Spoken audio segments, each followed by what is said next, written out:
Hello, everybody. Live from a brisk 64-degree temperature Koreatown, Batman. It is the Ozone. Long time no see, ladies and gentlemen. I'm your host, Omar Miller. I'm here with my brother, Terry Miller, also known as the Icons, also known as Trollin' Terry. How you feeling, Trollin' Terry? Trollin' Terry feeling great. How are you feeling? That's the question. Oh, man, I'm sleepy, but I'm all right. I'm back in action, folks. Had to take a little time off. We give a lot. We had to get some back. Here with Ernesto. How you feeling, Ernie? You good? Ernie feeling strong out there? It's the all-black crew right now. Everybody's sporting a dark shade. And it's time to get busy, folks. We got a lot to cover. There's been a lot happening in the world of sports and in the world, period. But we're mostly only going to cover the world of sports. You know what? Crazy NFL action going on. I have a theory about the glitch in the Matrix. The NBA is off and running.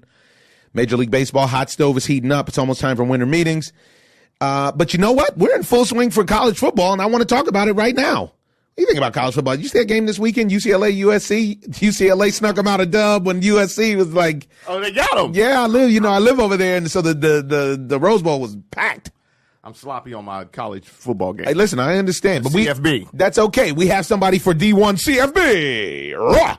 Long time no see, next victim. How's the desert treating you? It is treating me well. Welcome back, y'all. Good to be back. Thank you. Yeah. We heard you were sipping Red Stripes in Jamaica, man. Jamaica, man. Sipping and smoking the natural. The green. The ganja green, yeah. All righty, boy. And so, we were out on hiatus ourselves, but now we're back at it, back in black. And I saw an upset when a lot of traffic near the Pasadena Rose Bowl the other day. And there was a lot of people that were very happy that UCLA snuck out that dub against SC. Ruined SC season, I guess, but SC season wasn't going anywhere anyways. What do you think about this weekend? And what do you got? Talk to me about college football. I know you had your eyes on it. Y'all know my saying, it's going down. College football always going down. You know, with UCLA, USC, the big game last weekend, both teams needed to win, but I think head coach for UCLA definitely needed more than USC because both programs are going to be revamped coming into 2019 with a bunch of changes. But this weekend it goes down once again. Number 6, Oklahoma, is going against number 13, West Virginia. Listen to me, y'all. Both these teams puts up numbers, big numbers. Both coaches like to roll the dice. But they're playing in West Virginia, so I'm going with number 13, West Virginia. Upset City? I think you should, too. Okay. Absolutely. Okay. Wow. Absolutely. I might have to put a small wager on that. Thank you for the you tip, should do victim. that. Well, what is it? Okay, so you like West Virginia? Who else you like out there? I see we got a lot of the top seeds in action. The big game, the biggest game that I see on the board this weekend is Michigan versus Ohio State. Michigan versus Ohio State. Michigan. You're going with Harbaugh. I am not going with Harbaugh. Ooh, I am not. Wolverines down. I'm going with the Wolverines are down. They've been playing well all season. I think this game is just a little bit too big for them right now. They're going to the big house at the playing Horseshoe in Ohio State at the Horseshoe. So I'm going. Ohio State has been playing nasty for the past couple of weeks. Yeah, coach having a breakdown on the sidelines and everything. Really? Right. Yeah. So I think it's their time to just, to get their season intact and get ready for the bowl season. So I'm going with the upset with number 10, Ohio State, over the gold and blue Michigan Wolverines. Okay. And Utah State, Boise State. This is a matchup of closely ranked teams, and I'm wondering what do you like in that matchup in a state where a lot of House of Representative seats have flipped recently. Well, Utah State is. They're going under the radar. They're not seen very much on TV. I think I've watched one game of live with them playing. But Boise State is always there. And I think they're playing on the Smurf turf this weekend, so I got to go with Boise State to win. Turf, I love it. And finally, the game I want to talk about, LSU versus Texas A&M. LSU has dropped down, but I still think that they're an undercover powerhouse. What's your take on LSU, on the Tigers? LSU, I like them I like them Tigers. So I got number 7 LSU beating number 22 Texas A&M. But it is tough as hell to play against Texas A&M and them Aggies. In Texas. So this is probably in Texas. So this would be a big game for LSU. And if they win, it's crazy because the college football playoff is coming down to the wire. If they win, LSU may have a chance to jump into the top 4.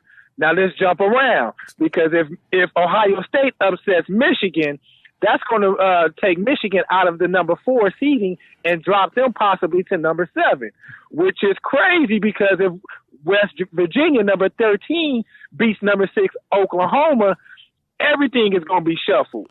And Auburn, unfortunately, is still going to be number 1 because, Alabama is still going to be number 1 because they're playing Auburn. But if he was a betting man, bet the odds on this one because Auburn always matches against Alabama very well. Yeah, they step up. And let's roll the dice once again. Now, number 3, Notre Dame is playing at USC this weekend. USC has had a horrible season, but USC has been putting up enough numbers that I believe they can win this game against Notre Dame, which will shake up the college football playoffs big time. I don't see it. I think Notre Dame travels well. I think they'll still have some of that offensive juju that's left from that Monday Night Football game, that shootout, and down at the Coliseum, and we going to see what happens. Well, bet that 5 I owe you. 5? 5 then. Double up. We'll see if it comes back. I'll bet that 5. I think that the sleeper that could be an upset is potentially Washington and Washington State, to be honest. No way. Not going to happen? Playing in Washington State. No way. Shut me down. Yeah. He's a specialist. Washington is good, but Washington State, man, they put up numbers, and they got a running back that does enough. They run that spread offense. This is like the state of Washington biggest game ever that they have going on. But I'm rolling with the Washington State Cougars. All right. Well, that's some desert fever for you out there. How'd you feel about this weekend? How did you feel about that Monday Night Football game? That's all I want to know. I'm kind of back and forth with it. It was exciting. It was good to watch, but none of them teams are going to win in the playoffs. Really? You think that lack of defense is just too much? Yeah, with all the depth that the Rams got and all the big names that they have on defense, they should not be giving up 50 that many points to They anyone. give up 30-plus every week. Yeah, but everybody does. So that's the problem with the NFL right now. They've made it a passing or a bigger arena league game now. So you can't play defense anymore. So nobody has any defense. Everybody scores. The over is in on every game. I mean, but it's not going to be like that in the playoffs. Even when Peyton Manning was playing and, he was running up the numbers, when they got to the playoffs, them numbers, shrunk. So it looks good. It's good for TV, but, Chiefs and Andy Reid ain't going to do nothing. No, Andy Reid ain't going to make no noise. And I feel like I would like Andy Reid as a person, but as a coach, he's going to find a way to lose. Ooh. Yeah. I'm telling you the real. It's like I know. icons. Icons always find a way to lose. Yeah, whatever. What does that say about you? You know that man was crucial. I still saved the records. I got the records still. Play action, Jackson. All right, cover 2 victim.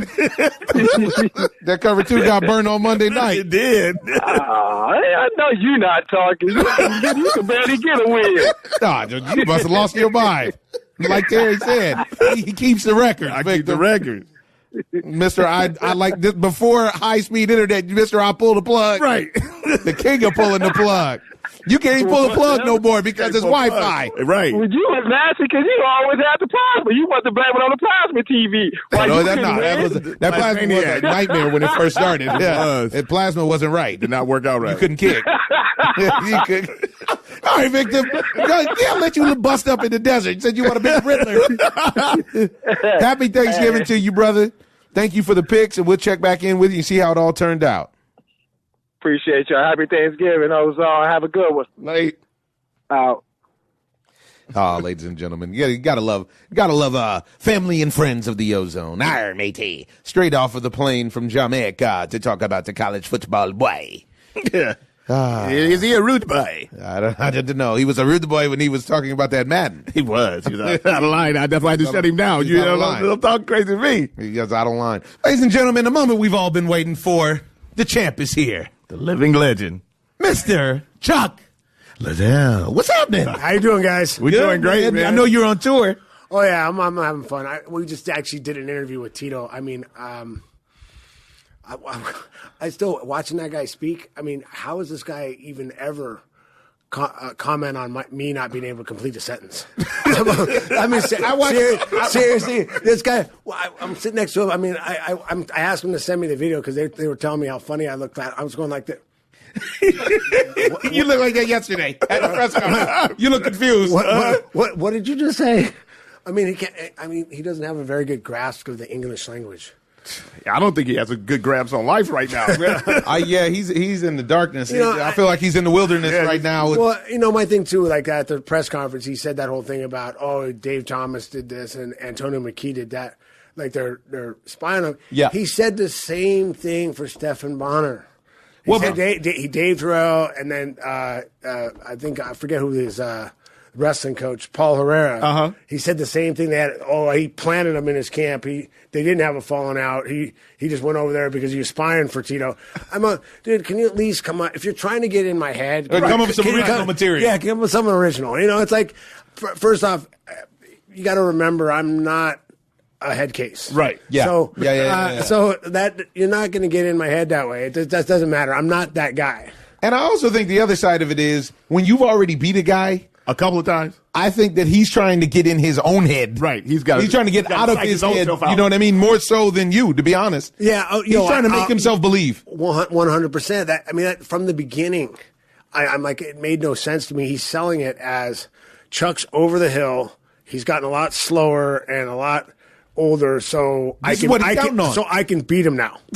That's what he's counting on. I'm like, well, that doesn't count. That doesn't work like that. I mean, but how does that make you? How does that give you any vindication for your prior losses in your prime? Right. When I beat you in your prime. Now, but it's like I mean, I just didn't understand how are you trying to sell it like that. I mean, if I lost to you and I was going to beat you finally, and I felt you lost a step, I'd still say you're the baddest man on the planet. No doubt. Right? And then I'll go. And then when I beat you, I can say I beat him when he was at the best. I beat him when he was at his best. Yeah. But he just. But let me ask you this: after the fight, but he needs to convince himself. That's why he's doing it. He needs to believe that he can beat me. Yeah, but let me ask you though: after the fight, once the smoke clears and everything, do you guys shake hands and the cool, or is it? Because he doesn't feel like. I'm gonna be real. Yeah. It feels like it's actually. Sour. I don't like him. We won't be friends. I will show him respect afterwards. Right. He got in the ring and closed the door behind. Behind him and fought me. You have to respect that. I respect that. I give him respect as a fighter that way. Other than that, I don't like him, and it's not. We're not going to all of a sudden become friends later. It's not going to happen. Right. Well, I've watched fights before and just boxing matches and everything, and then a lot of guys who had animosity before, then after the fight they shake hands and it's the love zone. Yeah, but maybe not the trilogy. Yeah, but this is actually guys who seem like they don't like each other. Right. And Tito has that specific way of talking slick, is what I've noticed. That kind of stuff that people do. Yeah, there's an arrogance to it that you wouldn't usually have if you've lost twice. Right. Like you said, he's trying to convince himself that he's got and he's I've gotten better. I mean, if I watched his fights, I mean, I don't. You haven't seen any improvement. I would have said it went the other way, but that's just me. But whatever. Do you see anything different that he could do to come out victorious? I mean. For him to come out victorious, he's going to have to take me down, and he's going to have to keep me down. Right. Which is two things that he's not good at doing. Right. So he's going to have a real tough time taking me down. Right. And if he does take me down, he's going to have a real tough time keeping me there. He says he's going to strike with me. I'll believe it when I see it. Right. I mean, usually anytime he's struck with me, it's because he couldn't take me down. That's the last resort. And I guarantee after we start this, once it gets started, if his plan was to strike with me, he's going to remember why he didn't like striking with me. Really quick. Wow. So it's going to go, he's going to go right back to wrestling. So it's going to come down to it. We spent a little time with Tito doing a couple charity events, and it seems like his heart is in the right place for charity events. And everybody talks crazy when it comes time to fight. But there's something specific about Tito that and then I try not to get political on the show, but the Latinos that support Trump, I can't understand, especially he's from here. I'm from here. I hear the stuff that the guy is saying. As a person of color, he has a special way of getting under your skin. And there's a lot of people who I told that you were coming on the show that were like, man, I hope Chuck knocks Tito out. Real time. I have not heard gotten people any other kind of response. Everybody says the same thing. I hope Chuck knocks Tito out, and they want to knock him out early. They want to knock him out cold. They want you to knock him out. Oh, man, he's so fake too. I mean, that's the part that kind of goes hand in hand with that. It's almost there's a show, but I've hung out with Tito before, and I don't know if I just didn't see it before because it's always at some sort of like a charity poker event or something to that effect. Yeah, he plays that well, and he does that. And if you're somebody he might need in the future, he's a very user type person. Like if he needs you, he'll be cool. He's cool to nice to people that. Yep. But he's not, and he tries to play that. He's tried to change a little bit, try to be a little more good with fans. But I get fans coming up to me all the time telling me what an ass he is. Wow. That's terrible. It's like, I've been in events where he was actually paid to be there. Right. And I was in Bakersfield walking through this bar, and or I think it was Fresno maybe. But we were walking into the bar, and he was paid to be there for after a fight. And I took a picture with two guys, and they're like, "Oh man, thanks for taking a picture with me." I didn't even know he was there, but thanks for taking a picture with me, bro. We went and asked Tito, and he basically just brushed us off and wouldn't take a picture with us. Well, paid appearance. He had a paid appearance. I mean, they said it, and the guys that from the bar, like, yeah, he went in the back, sat in his booth, and didn't interact with anyone, and just left. I'm like, what the hell is wrong with it? There's a lot of bad blood going on right now. I like it. Saturday, folks, November 24th. That's yes, Saturday, November 24th is going down. I can see it, man. You're fired up. I'm a little nervous myself. Hey, man, people ask me that haven't been around me. I got a few people haven't been around me in a fight week. They're like, wow, man, you're not. Why are you so happy? I'm like, it's fight week. I get a fight. Yeah, I can see it. I can see it. Like people are asking, like, because I kept getting asked. Some people think it's about the money, and I go, man, I'm okay money wise. Right. I can make money doing whatever I want. Right. And the person saying it is Tito. Chuck needs the money. That's why he's coming out to fight me. I'm like, Tito is trying. I figured it out finally. He's trying to put wrap around his brain the way he thinks, not the way I think. Uh-huh. Now he's in it for the money and the fame. I'm in it because I love to fight. That's a big difference. For me, that's a big difference. For me, the in every combat sport. And like I had better offers as far as guarantees. And if it was about the money, I'm a conservative guy. Mm-hmm. Right. I would take the guaranteed money over the big pot at the gamble. Yeah. But it's a gamble. It's a gamble that no other pay-per-views really companies recently have done over 100. I think you guys are doing a lot of really smart. I think it's priced properly. I think it's done, and I think it's great for the future of the sport. Yeah. I think it's great for other fighters, and that's one of the reasons. That's another reason I want to be part of it. But I'm here because I love to fight. Now let me ask you this: if you weren't a fighter, what would you be doing? I have an accounting degree. So I might have been an accountant, but an aggressive one. Yeah, a very aggressive one. Numbers. Right. Well, you know what? Go talk to the IRS. Hey, that was okay. That deduction was fine. No. Show me your receipt. There we go. No, I mean, but I think honestly, I might have opened a martial arts school. Really? I mean, nice. That's something I wanted to do since I was a kid, anyway. And even all the way through, I don't see me sitting behind it. I probably would have sat behind a desk for a little while and gone, you know what? This ain't for me. This ain't for me. I got to do something else. I tell you what, though, there's not a lot of people that are credited with starting something massive. I mean, you think about guys like Steve Jobs, and you think about guys like Bill Gates and like your man from McDonald's and so on and so forth. You are regularly accredited with making combat sports massive. Yeah. Throughout the world.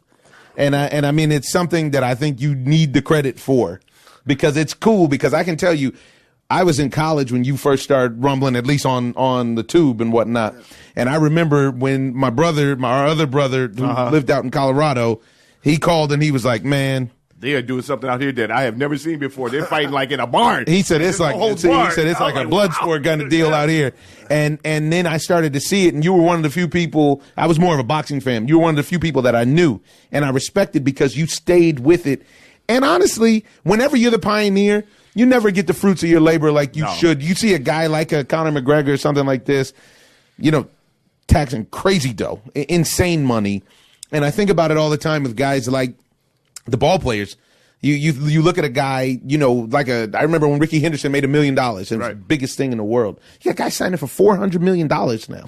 You know what I mean? It's insane. Crazy. And they couldn't hold Ricky's jock. Right. They're like, you know what I mean? And for you to be here still, I admire it. I'm a believer that people should continue to do what they love to do until they can't do it.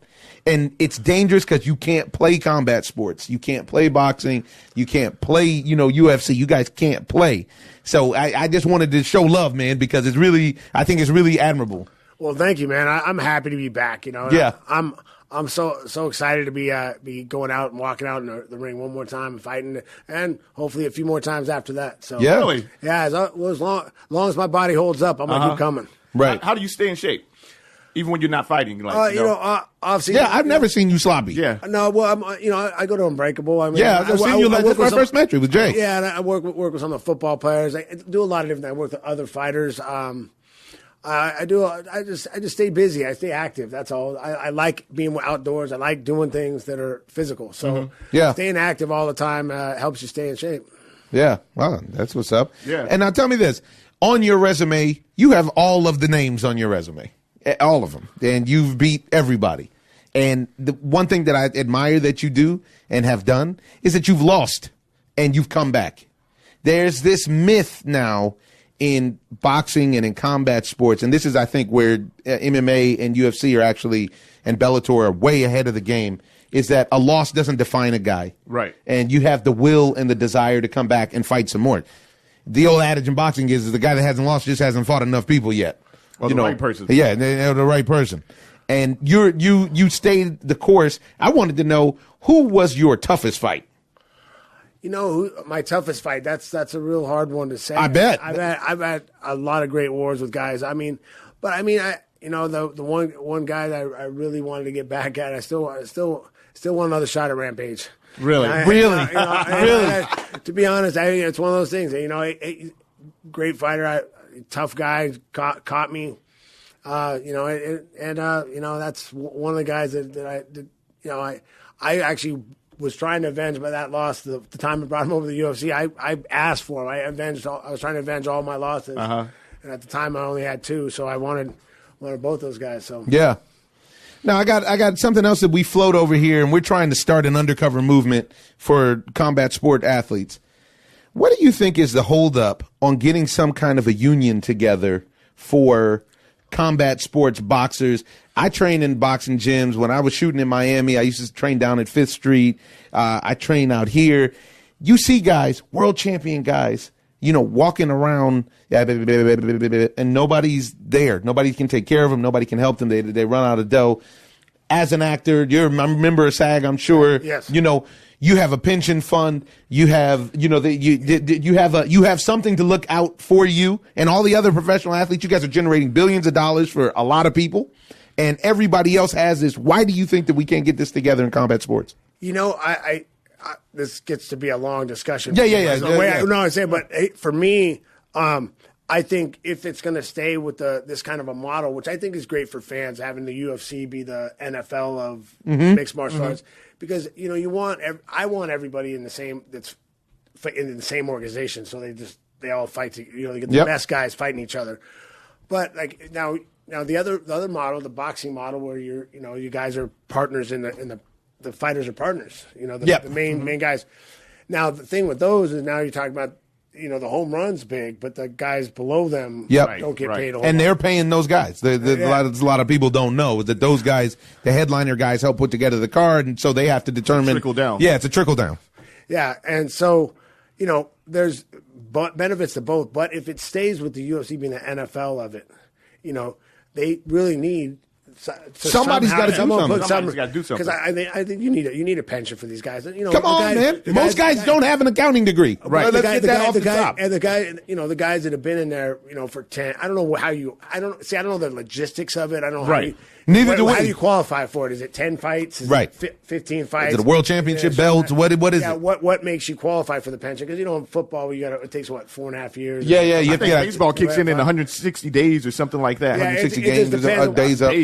Yeah, I think whatever, you need some kind of qualifying for it. But you know, it needs to be, you know, it needs to happen. I mean, if you're going to keep it like in that model, otherwise, you know, you need to kind of move to the you know, the boxing model where the guys are making bigger top end pay. But I mean, in that NFL model, like that Major League Baseball NFL model, the guy, but people don't understand is the fighters below the main event guys tend to make a little bit more. Yes, but they are shaving. But they're doing something smart. They're shaving off the top guys. Right. You shave the big end. Right. They're saving the big end instead of the bottom end. Yep. So that's a lot more. And it's the other way in combat sports. Yeah. Combat sports, the organization is taking this part. Yep. And they're making it a little wider down here. But boxing, it's this way. Now, the problem with the union and why you have a problem getting a union in boxing and MMA, every fighter, most fighters, always think they're going to be that guy. Right. I want the home run.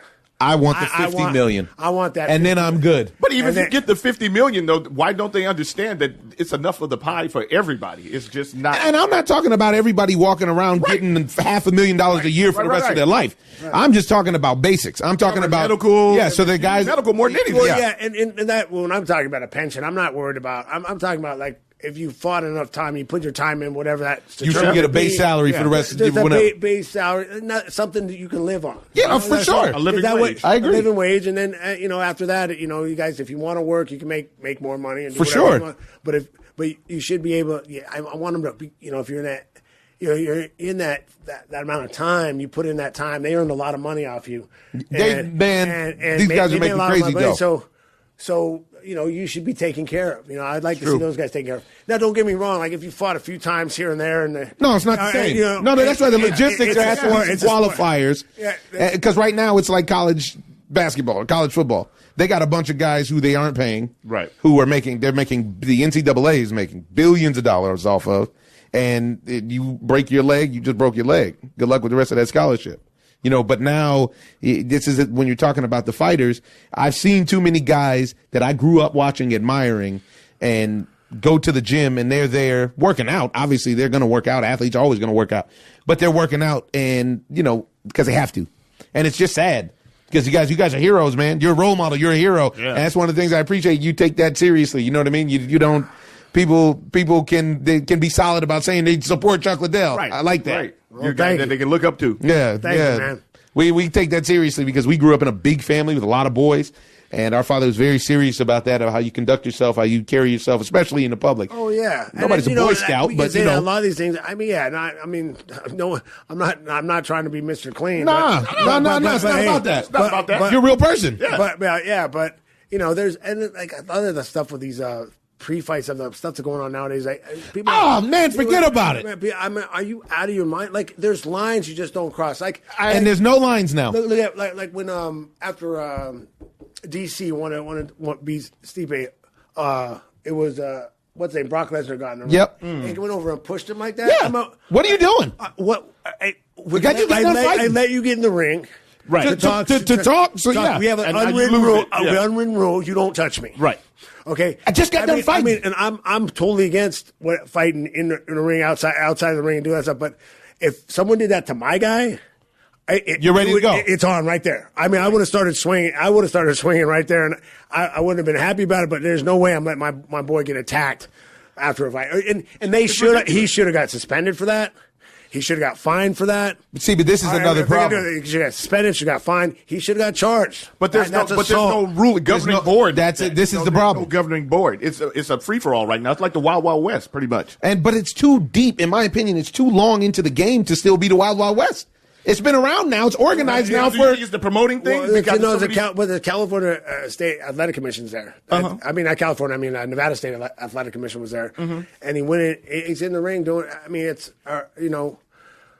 whatever. Was it? Yeah, was that in Vegas? Was that in Vegas? It was in Vegas. Yeah, at the MGM, right? But what I'm saying is that even though this is the same body who's, they'll give a license to somebody as long as they feel it's in their interest as opposed to to the fighter's interest.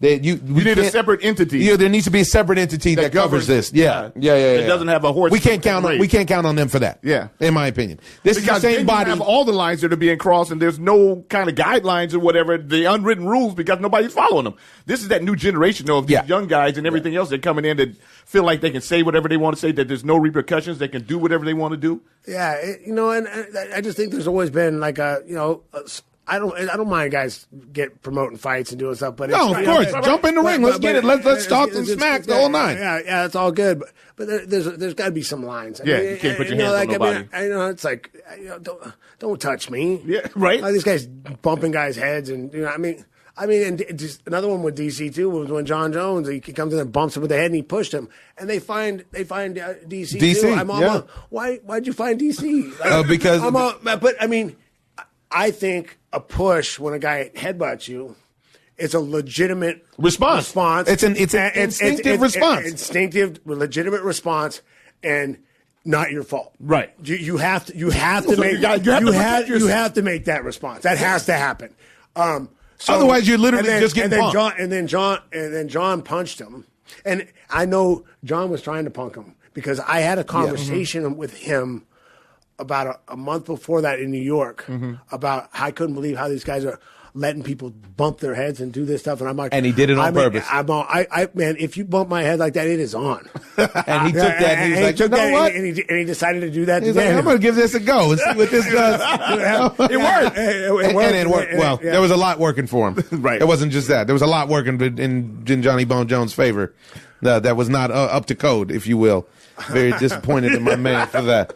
But let's get back to this fight because I really want to promote this fight. We're going to be there, man. We're going to be rooting for you. We're going to be there this Saturday, ladies and gentlemen, at the Fabulous Forum in Los Angeles. It's revamped. They got $1 billion renovation. Why it costs $1 billion to renovate an arena, I don't understand. But they got $1 billion renovation. It's really nice now. Come on out. Tickets are available. If you can't come directly, watch it on pay-per-view. It's going to be a great event. Ringtv.com or fighttv.com, FITE. Yep. TV.com. Best place to get it. Okay. There it is. No, I was just saying that this model that they have, I really, really like, because this puts you guys have to get out there and promote yourself as well, right? Oh yeah, for sure. We're partners in how the show does. I mean, that's a gamble. And that's a gamble. The show does really well. We're going to do really well. Well, we're gonna. You got us to support you for sure. Now, I got another question for you. In prep for something like this on a comeback, it's been a while since you've been in the ring. So in prep for something like this, what do you do as a mental preparation? Not just a physical preparation. What do you do as a mental preparation? I can see you're a high energy dude. Obviously, you're physically ready to go. What do you do as a mental preparation to say, you know what?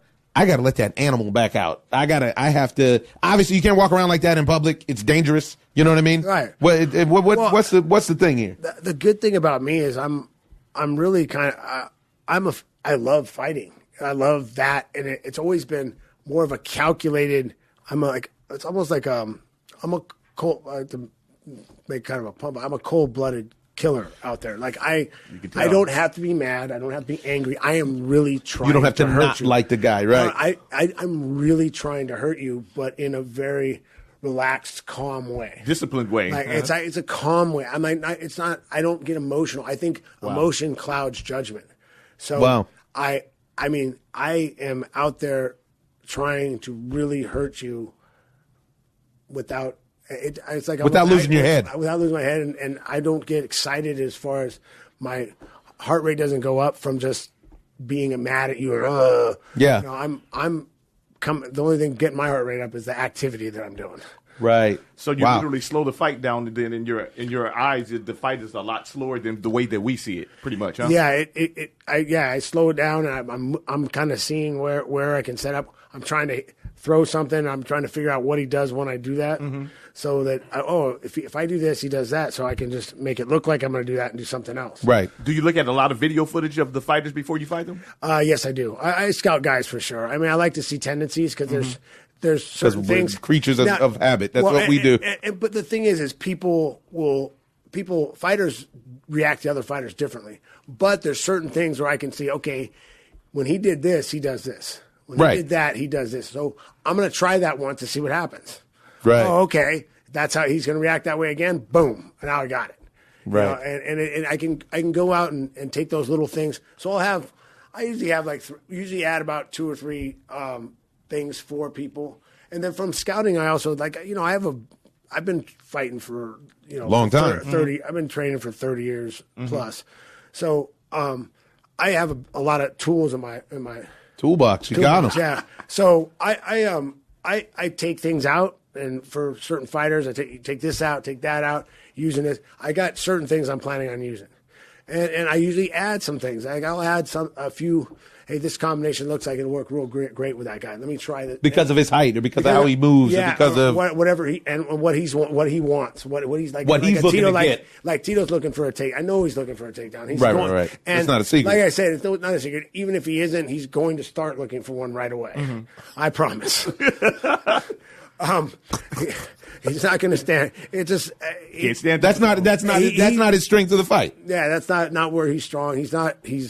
He's methodical, slow. He's like a robot. Like he punches like a robot. I mean, he'll get picked apart if he stands with me. If he stands there and tries to outbox me, it's going to be ugly. But so there's a lot of different tools and a lot of different ways to do things. But that's what film's for. I mean, you can pick all those things out. I have to say, man, you have a great approach. I like your approach to the game because it is very almost scientific. And so many boxers and fighters, we have a lot of guys that come in. And, I think it also comes with the maturity of your age. Nobody wants to admit, man, I don't watch no film. I don't need to watch film. I just go in, I do this. You know what I mean? And it's like. Well, I think that's one of the things with MMA that allows you to compete at a high level at an older age. For a longer period of time. Because it's not just about speed and power and strength. There's so many strategy, ways, technique. Many ways to win and lose and put things together that you can offset some of those deficiencies right with knowledge right and skill at putting it together. Wow. So do you think you can ever come up with your own form of martial arts? That's actually what I was going to ask. Do you see yourself training and promoting the way you speak about it? You speak about it like a teacher more than a. Well, that's what we've been doing. I think that's one of the best things the UFC did to martial arts in a lot of years. It forced a lot of martial arts to adapt. Because, I mean, I was in a style, my original karate style. They're like, oh, you can't change it. Don't change anything. Don't learn anything new from other styles. It's our style, only our style, or, that whole thing. And I'm also, he took 3 styles and put them together in 1952, and we had to stop evolving. And it's over? Right. Yeah. Right. It's a wrap. Right. It's a wrap on that. I will. Ladies and gentlemen, karate. That's all we got for you. It's a wrap on karate. Yeah, I agree. But I think that's what we do. I mean, I think at the pit with John Hackelman, we do some traditional stuff. We keep a lot of the traditional stuff in there to teach guys, but it's always evolving martial art for us. We're always working at changing and making it better and helping people get better at the sport. I gotta come mess with you guys one time, man. That's cool. Yeah, I have a problem because I tried to train a couple of times with Regan Machado. And, man, I'm just not flexible enough. Like, when you get, I'm ready to call, I'm calling Uncle as soon as I get on the ground because, but it's a flexibility thing because you're doing stuff with your knees and your hips. I really need to loosen up, like, seriously. Yeah. And you guys are doing stuff where you're way more agile than I think that regular Joes give you credit for. I really believe that. Oh yeah, I mean you have to. Yeah, hip flexibility is big for huge, and mine are tight. Yeah. My hips are screaming. It doesn't work. Really? I'm telling you, you get on the floor and you get on the floor with these dudes. I'm strong as an ox. I can pick up whatever, whatever. But it means nothing when they twist my hip, and I'm like, oh, wait a minute. I'm telling you, it was embarrassing. It was embarrassing, and that's why I just continued. I worked the mitts and the bag and the blah blah blah. He is a bad man, though. That's a man, and he was taking it easy on me. Oh, was he? Oh my! Are you crazy? And he's a big dude. Regan's a big dude now. I'm telling you, he's a bad man. I promise you. But you know who hooked me up with him? Who? Is Michael T. Williamson. Oh, really? Yeah. You know the actor Michael T. Williamson? Yeah. Matter of fact, Michael T's a bad boy. Michael T. mess you up. He's a you know what I mean? He's trained. I don't know. He may be a black belt. He's definitely, he's studied. And he hooked me up. We were shooting, we went out to a charity event, as a matter of fact, in St. Louis, and we were talking about fighting and moving and blah, blah, blah. He's like, man, come with me one time. I was like, all right, I'll mess with you. I went there. I got loose. I'm going to get loose. I stretched a little bit. They were like, okay, now we're going to get on the floor and we're going to do this. Oh, okay. I get on the floor and they're like, okay, so now you put your hand on the man's shin. I'm like, okay. And I was the demo first. I wasn't the person doing it first. And I'm big. So Regan was actually doing it with me. And he's like, so we're going to do it like this. You put the hand on the man's shin. And then, cause he speaks Portuguese, blah, blah, blah. And he did something, and I was like, oh, okay. It was so fast. It was so fast. It was embarrassing. I'm telling you, it was embarrassing. This is the first time I've ever even told that story. The only people who know that story are like I never heard it before. The 6 people who were in the studio. It was all because my hip was so tight. I was just like, I couldn't believe it. I don't know if I was malnourished, like my nutrition was. I needed some magnesium pills or what. Anyway, that's not what people want to talk about. So look, final wrap up. We're coming this weekend. I'm really pumped up to see it. We're going to blast the podcast out. Yeah. Is there anything else that you want to speak about in the build up to the show? Oh man, just don't miss it, man. It's going to be fun. I'm going out there. I'm going to have a great time, and I'm going to knock Tito out. I love it. I'm not going to fool out. It's going to be a good one, and we got a after party at Nightingale. So okay. then there's that. That'll be okay. Can't so if you miss one, you can't miss the other. But I tell you, Chuck, we're going to be praying for you and your health and this dub, and hope you knock Tito out and hope you don't hurt him too bad because I'm sure he just needs to see the light. Maybe he'll see the light after he gets knocked out. Who knows? And then Tito's going to twist me up next time I see him. Watch. He's going to twist me. Wait a minute, Tito! He won't even remember me, though. See, and that's the part about it. Yeah. See, this is the part about it. This is where. So we run together. We run together. Nonstop. You see, it's everybody sees us together everywhere forever. This is my big brother. Yeah. And so just like how it was at the fight when we saw you at the fight, right? Yeah. You and your lady were sitting right by Tito and his lady, and I walked in. I was on the other side, so I walked in front. Said, "What's up to you?" Said, "What's up to Tito?" Tito looked at T like he'd never seen him before. Every single time that I've seen Tito, hung out the whole weekend. I mean, me and just Tito at one point. Yeah, out in Indianapolis, right? Out in Indianapolis. By the way, that doesn't surprise me. I'm like, wow, bro. And I like to give people. I like to think, all right, he didn't do it on purpose, and you saw him again. I was like, really? Yeah. That's cool though, because you can get him from the back when he tries to twist me up. You can tell he won't even know it's you. Hey man, he over here. He's over here. We got him. Ladies and gentlemen, Chuck Liddell versus Tito Ortiz this Saturday at the Forum. Chuck, thank you so much for taking the time to come through. Appreciate it, man. Appreciate you, man. You're welcome anytime you want to come promote anything. Anytime you want to just call in and talk, whatever. It's all good, man. You are a friend of the OZone. Thanks, brother. Lots been going on in boxing, ladies and gentlemen. We've been off for a while, but the world of combat sports and boxing has not. And we have our very, very special guest analyst, Mr. Ellie Seckback. Reporting. What's up, Ellie? Reporting. Thanks for the introduction. I miss you guys. Hope all is well. Man, life is Everything's good, man. Nothing to complain about. We're about to go eat up all the turkey. Everything is good. Jive turkey. What's going on with you, man? I see you were out and about. We got a lot to cover. I saw you were out and about at this last fight with OZone. Brandon Rios got him a dub. I know Brandon's your boy. Right. I was happy for him. Got him a spectacular knockout too, huh? So this is what happened. So we got to Oklahoma. First we watched Alex Salcedo fight Hooker, right? What a fight. Everybody was talking about that fight. It was a good fight. It was a great fight, and I felt bad for Salcedo because Salcedo's a good kid, and he's at home, and just his whole life he waited for that moment, and he dropped Hooker in the earlier rounds only to get stopped in the later round. So that was the first night. Then the highlight of that night was actually Errol Spence was there and Terrence Crawford, and they ran into each other afterwards for about 15 minutes, going at each other nonstop. Saw that. It's a good lead-in if they ever fight.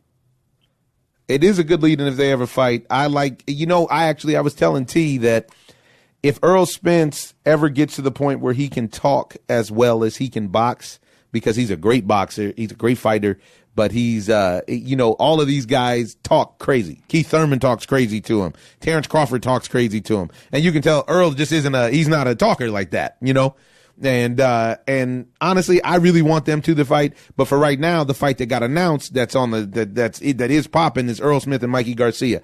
I saw a video of yours on ES News on YouTube, with more than 500 million views, ladies and gentlemen. Mr. Ellie Tech back. Reporting, I saw a video that you did that was great, where you asked Robert and everybody in the gym, what is it that Mikey sees that made him want to fight Earl Spence? And I also saw you jam up Tim Bradley about it, and I felt like Tim Bradley's answer was lies, to be honest. Because Tim Bradley was like, oh, yeah, I saw the same thing he did. And but I'm not going to reveal it. I didn't really appreciate his analysis on that. What do you think is happening? Why does Mikey want to move up to fight Earl Spence? I can't for the life of me figure it out. If you know Mikey, which you've met him, yep, and you've met him numerous times, and he knows and he likes you. He's one of my favorite fighters in the world. Yeah, he's a good guy, and he's a great guy. Great guy. But what drives him in boxing? Everybody has a different motivation. Some people want the money. Some people want the titles. Mikey needs a challenge. If he's not challenged, he can't have the training. It's not the same. So the biggest challenge will get him the best training camp, will get him the best focus. And this is the biggest challenge. Errol Spence, the biggest 47, the guy that nobody wants to fight. It sounds good. Everybody acts like they want to fight him, but nobody's lining up to fight Errol Spence. No, nobody wants to fight Errol Spence. Mikey's a 135-pounder, fought at 140, won the title. He fought Broner at 140, and he fought Sergey Lipinets, where he won the title. Mikey wants to go up and fight the greatest. It's all chips in, everything on the table. If he wins, overnight he becomes the biggest name in boxing, pound-for-pound king, a 5-division champion. If he doesn't win, he wasn't supposed to win. Yes. So it's now, people would say, but it's such a big risk. Because he's the fighter. He's the one with 39 wins, 31 knockouts, no losses. He sees something. He feels it. Errol Spence is a champion. Errol Spence is a big puncher. He's a big dude. And we also had the height differences, although in the face-off, the angle made it look much worse than what it really is. Because Lennox Lewis is not 5'11". No, Lennox Lewis is my height. Yeah, Lennox Lewis is a big fella. Yeah, he is a big fella. So you have to dare to be great. And Mikey is daring to be great. If he pulls it off, it's the biggest move ever. If he doesn't, he wasn't supposed to. But at least we're going to see the best fighting the best. And there are examples in boxing history, whether it's Shane Mosley moving up from 35 to fight Oscar, or Sugar Ray Leonard. No. It's possible. I don't see how he beats him, but it's possible. And I love that Mikey and Robert take on the challenge. And I think it's going to be a great fight. I think it's going to be a better fight than people are giving it credit for, because Mikey's fundamental skill set will keep him in any and every fight.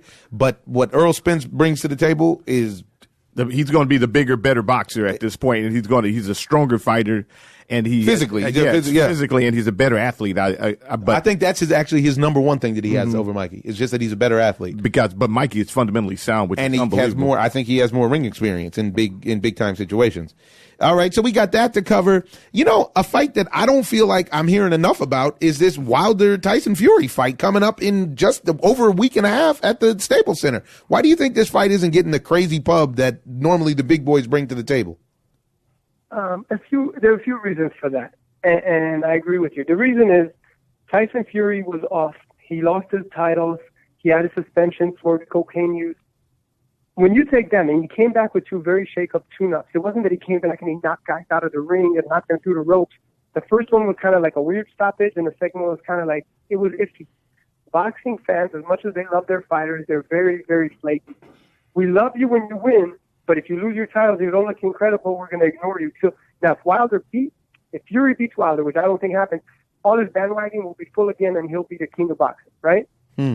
But Wilder, 40-0, 39 knockouts, very exciting, great fighter. I think everybody wants to see Wilder Joshua. Fury's there and it's a fight, but I think Wilder stops him in 5-11. 2 rounds, Fury moves, and then Fury doesn't have that fan base that he had 2-3 years ago. 2-3 years ago, this would be a much bigger fight because people... For sure. Look, I went to see him train, and he threw me out, and I was more disappointed that none of those videos got views. That tells me that he's not relevant like I thought he was. Because if he's still a big deal, those videos would have gone viral. Right. So that kind of gave me the gauge, like, okay, hey, Ronda Rousey threw me out, and every video had 200,000 views. Wow. So that's a good barometer, huh? That is a good barometer. So that kind of like gauge it. Another fact that even though they did the press tour, and even though we haven't seen the real bad blood, yeah, they were talking trash a little bit, but still, maybe in a British accent, when you talk trash, it still sounds dignified and it sounds very, you've traveled the world, you've covered other sports. It sounds so intelligent and friendly. Like, even if he's using words we don't even know, what does that dox mean? All kinds of phrases we can't really tell. Right. It's not plain English. This is what's going to happen. The fight will be a great fight. I think Wilder gets a 6-6 knockout, and everybody on the planet will be reposting the knockout on their social media. But it's going to be during the fight and after the fight when this really blows up. Right now, it's kind of still in the build-up stage, and it hasn't really picked up like it should. Yeah, they don't have a lot of time, so I'm very interested to see what will happen. Now, I've also seen a lot of videos of you covering this clown show that has become the press tour for Pacquiao Broner. I've told you before, I know that you're cool with Adrian. He's a cool guy, you say. I hate the way he represents black people. I really have a problem with it. And this fight is being made, and Adrian signed that Broner signed that big deal where he got his bag secured. And I don't know why they gave him those crazy numbers, but I guess because he's enough of a draw for a fight like this. I expect Manny to do work against Broner because I think that Broner has a short will to win, and he likes to get a late start, and I don't think that's going to work well against Manny. Not at least the Manny that we just saw against Matisse and the last couple times around. What's the sentiment you feel? You said you were just out watching Manny play hoops. What's the sentiment you feel around Manny Pacquiao and the potential for him to actually continue on after this fight? Do you think it's just all a big play for a Floyd Mayweather rematch? Or do you think he likes to actually just fight and he wants to fight all of these young gunners at 47? Okay, so this morning I spent 4.5 hours with Manny Pacquiao. He ran for 20 minutes. He did about 2,000 crunches. Then he played 5 games of basketball. Whoa. Rewind, selector. 2,000 crunches? Yeah. That's only about 1,995 more than I've done today. Baby. No, Manny, I even joked with him. He asked me he said, hey, how do I look, Ellie? And I said, oh, you look 29, not 39. So Manny's in great shape. His calves still look bigger than Michael Jordan. He's in good physical shape. He hasn't even started camp. He probably lives a clean life. He looks happy. He was leading the pack. He had like 50 people running with him. He's in a good place physically. Okay. Yesterday I was in a basketball court with Adrian Broner. He's happy. He's motivated. He's more focused. I know Adrian pretty good, and he knows what's at stake here. Yeah. The winner of this fight moves on to bigger and better fights. Maybe a Floyd fight for the winner. We don't know. But whatever it is, they're going to make a lot of money. So they both have to win. If it's a close, controversial fight, maybe they still come out both winners. Like each one could claim a win. But if someone gets stopped, if someone gets knocked out, I think it rolls them down the hill, and they have to start from scratch. They have to really rebuild. Manny is still Manny, same team. He's very happy. He's focused. Adrian is very, very focused, and he's going to have a different coach. Cunningham, who coached him for the last 2 fights. The last fight is going to be in his corner again. Okay. So to me, it's an interesting fight. It's going to sell it. The numbers. It's going to sell. It's going to sell. Believe that. Now, tell me this. What's your take on the consolidation of all of the fight stables? Because now you got, Fox made their big push. They're with PBC now, and they have a lot of fighters, a lot of names, and they rolled out a very impressive slate for next year already. Fights that are already set. You got Eddie Hearn with Matchroom and DAZN doing fights every weekend. I watched this Big Baby fight. I was happy he knocked that dude out in the sense that I don't want to see somebody 300-something pounds go the distance. Yeah. And it was nice to see Caressa Shields fight. It was nice to see Brandon fight. They have a lot of fighters on their ticket. Rosado, don't forget that fight. Oh no. I'm getting to Gabe. Gabe is a friend of the OZone. Gabe has come through. Gabe got jerked, in my opinion. I had Gabe winning the fight, probably 7-5 or 6-4-2. I know people don't like even rounds, but I thought Gabe won that fight, and it's unfortunate. I think that what's happened with Gabe is that they meaning the league has decided that he's a stepping stone fighter, and I just really hope he gets his chance and he gets his just due, But what do you think about the stables in general? It seems like everything is consolidating. With HBO moving out, Showtime's established, what do you think about that? Well, we're going through a transition period. HBO kind of out of the boxing game. They still have a show December 8th at StubHub, and they have one this weekend actually with Bivol. It's a great fight. This is a fight I want to see. I like Jean Pascal. I think Bivol will win, but I like Jean Pascal. Jean Pascal's never been the same ever since Kovalev had his way with him. But this kid Bivol is really, he's got the potential to be next. No, he is. He's the real deal. And let me tell you, I've seen him. I've been watching training, and he's very, very impressive. So HBO have 2 more shows. Showtime are holding on to what they have. Excuse me. They're doing the Broner fight, and they're going to have some other fights announced. I'm sure they're going to do Javante Tank Davis, Abner Mares, which is next generation. Tank's very young. Right. So they're holding their own. Eddie Hearn and DAZN are trying their hardest, and it's always hard. Beginnings are always tough. But they have a good potential. And with the Canelo fight, that may be a game changer for them, December 15th. Yes, he's fighting Rocky Fielding, and yes, Canelo will destroy him. But that will elevate all of the DAZN's platform because fans will come in, even if you get a month free. Right. So people will come in, and if they like it, they'll come back. Then don't forget, ESPN Plus is growing in rapid numbers. Bob Arum told me, and I haven't checked it anywhere else, but he told me they have 2.5 million subscribers already. That is huge. That's huge, again, but I need to see those numbers. That sounds inflated because I don't even think I know anybody with ESPN Plus. But that maybe this is 2.5 other million people. But those big numbers. But this is why I ask you, is because that's what's happening. They're all consolidating at this point. Yeah, they are, and I haven't figured out the business yet. I mean, if they get enough subscribers, maybe they make enough money every month. But still, what they're paying out for one fighter, let's say Terrence Crawford makes $4 million a fight. How did they pay him and pay the whole card and still make money? So, the subscription model works. I mean, this is the new, this is the new world, and the subscription model works, just plain and simple. Now, I have a question. Have you spent much time with Alexander Usyk? I'm sorry, what was that? Have you spent much time with Alexander Usyk? Oh, lots of time. Yeah, the guy's a rock star. Listen, I was in Ukraine not too long ago. He walks down the street. He legit needs 6 bodyguards. Like, the people swarm because he does voiceovers in cartoons. He's on TV. Really? He's on billboards. He's larger than life. He's bigger than any other Ukrainian fighter. In the Ukraine, he's a celebrity as just as big as Brad Pitt is over here, because he advertises online gambling and some cell phone services. You see his posters everywhere. People love boxing there anyways. He's a gold medalist. He's a champion, and all of his achievements are making his name bigger and bigger and bigger. No other fighter, not even the Klitschko's, needed security like he did, just to walk down the street. Wow. And this is at the WBC convention? Yep. This was out. I mean, the convention area is the convention. I'm talking about like. No, once you get out. No, I know what you mean. I'm saying when you were over there for that. Yeah, I was over there for that, and I already knew that from before because he was telling me how he does voiceovers, and he has a personality. He's just, he looks crazy, like he has a crazy look in his eyes, but he's really funny, and he's light on his feet, and he likes to joke around. If you ask me, I think he's boxing's biggest secret, because I don't think the boxing world caught on to him yet. Only hardcore fans know him and got familiar with him. But if he walked down Hollywood Boulevard right now, don't know how many people will rush him, knowing that he's one of the best pound fighters in the world. Every time he fights, he wins. Yeah. No, he's definitely top 10 pound for pound.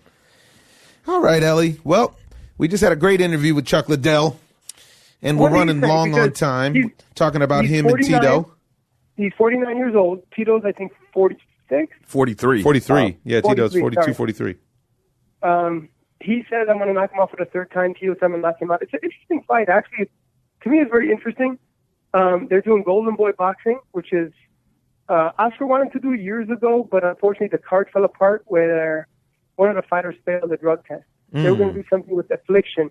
It was Fedor against Josh Barnett, and Josh Barnett failed the drug test, and the card fell apart. Wow. So, we just had a lively discussion with him, and universally, I've seen people have been telling me when I told him Chuck was coming on the show that they hope that Chuck knocks Tito out. Tito seems like he has a lot of people. He's cultivated his own fan base, and he's also cultivated a lot of people who will pay to watch him lose.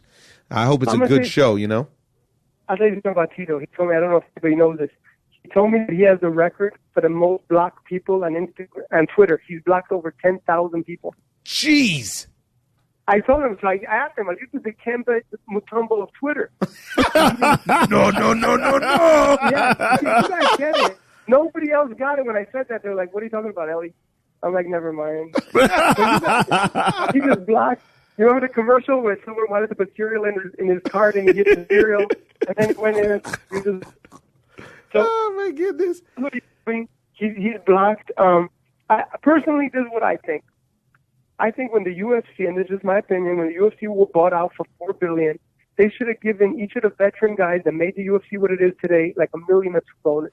I was just talking. This is what we were just talking about. How he, helped start the game, and how these guys really need a union or something, because when you're at the forefront, you're the pioneer, or something like that. You never get your just desserts like the new guys do. Yeah, and I've talked to guys in the NBA, and they told me this. The NBA got the union because it was a halftime show of the All-Star game, and they said, we're not coming out until you approve it. And the league didn't have a choice, and they approved it right away. These guys have to just stick together and not be greedy, and it's for the good of everybody. But unfortunately, people look out for themselves, and no one wants to sacrifice. I completely agree. They don't understand, UFC's not losing. They're making millions and millions, and the fighters billions. Anyway, yeah, they're not losing. Are you guys coming out on the 24th to see Chuck Liddell at the Forum? That's it. We'll be there. Yeah, we'll see you there. We will be there. I mean, I got invited to Africa today, to Nigeria, to cover some boxing. Nice. You guys know you travel a lot. Is it safe to go to Nigeria? Yes. Okay. Yeah, depending on where you go. I mean, is it safe? Listen, we're talking about Lagos is supposed to be the place. Yeah, but we're also talking about, is it safe to go to Chicago? I mean, an ER nurse just got shot in the hospital. Is it safe to go in Malibu where the fires will burn up your house? The world's not a safe place. But at the same time, from the friends that I have and people I know, man, people talk about Lagos, Nigeria like it is, man, this is the place to be. I haven't been yet. Okay, I'm going to go and let you know. Something called Victoria Island. So right on. No, I don't want off the lake. I don't want to go. Hey, I don't want to go and stick a match, No, man. I think you just have to get a gang of shots, because malaria is common, and the way that we look at it is not the way that it is for them. It's just like getting a common cold. Right. And so, man, let me know. I'll fly out. I'll meet you there. Ellie Seckback, appreciate you coming in on the OZone. You are, as usual, reporting. Late. Thanks, guys. We'll talk soon. Later. All right, folks, we're running long on the OZone, so we're going to clip it. We got a little football to talk about. We got a lot of baseball to talk about, but we have to get you back soon because, man, action-packed episode. It's been a long time. Yeah, man. We're going to leave you with a quote, an anonymous quote, but I like this one. It is the older you get, the more quiet you become. Life humbles you so deeply as you age, you realize how much nonsense you've wasted time on. Don't waste your time, folks. You only get one of these. One life, it's yours, one go around. Go get and believe and do everything you want to. I'm your host, Omar Miller, and this is the OZone. OZone. I'm just living the dream. I'm in love with the lights.